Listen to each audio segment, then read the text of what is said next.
una po maraming salamat po sa pag-join nyo again. Kagaya po ng sinabi namin kanina, we were very excited at masaya po ako na bawat nakasalubong ko ngayon ay parang yung iba in shock pa. Sobrang na-excite sila, and what really gave us, I guess, at least for me, the joy of watching our bosses, of course from Rain Entertainment and of course from Regal Films, sina Ms. Rosel and Sir Keith, and si Direk Lino, and Ms. Precious, and Direk Philip, of course, na nakita ko sila mismo ay talagang umiiyak at affected sa movie natin. Lalo na si Miss Rosel. Opo, Miss Rosel, thank you. Kasi alam ko naman, marami na kayo andito siya? Ayun! Andyan siya! I was so happy! Kasi syempre po, si Miss Rosel has seen hundreds and thousands of films, and to be affected this way by our film, I'm so proud. And salamat po sa inyo for being with us. At huwag niyo pong kaligtaan to talk about the film, pero huwag po kayong mag-spoiler, ha? Huwag lang po kayong mag-spoiler, but please, by all means, pwede niyo pong ipangalat ang naging emosyon niyo pagkatapos panood ng pelikula. Lalong-lalo na tong aking mama na, Mama, kapit, ha? Husay-husay. Ang husay ng lahat. So proud. Yes. Congratulations, everybody. Hindi ako makakawala agad nung nagtapos ang pelikula. Unang-una, gusto kong ulit magpasalamat at i-congratulate ang lahat ng bumubuo ng aming pelikulang The Caretakers.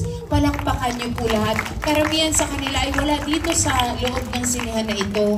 Ang aming crew, ang aming mga staff, ang bumubuo ng produksyon.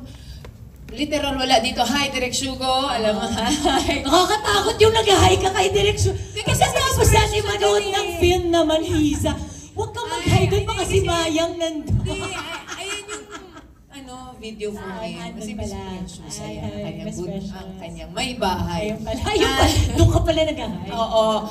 At ang ating mga producer nga, of course, from Rain and Regal, maraming salamat. At sobrang ang hirap kumawala pagkatapos kasi first half lang yung movie yung napanood ko. So yung second half, hindi ko kinaya yung flashback, lahat ng yung mensahe, napakaklaro. Salamat sa inyong lahat, sa inyong binigay na puso sa ating pelikula. Salamat sa aking ka-love team dito, sa aking mga anak, diba? Baka magka-idea sila na next movie, Isa, love team na talaga tayo. Bekenemen, ready naman tayo dyan lagi. Hindi kasi naniniwala talaga ako na ang isang pelikula, hindi pwedeng isang tao lang magtatrabaho at ang nagsashine. So dito, klarong-klaro, it is a film it has a really impactful and really important message, and talagang everybody delivered their job, did their job well, and really put their heart and soul into the film. At ramdam mo siya, hindi lang yung tayo, yung lahat, pati scoring, ilaw, so masasabi kong production design, Roma. Sobrang proud namin. Masasabi namin na proud kami, sabi ni Dimples.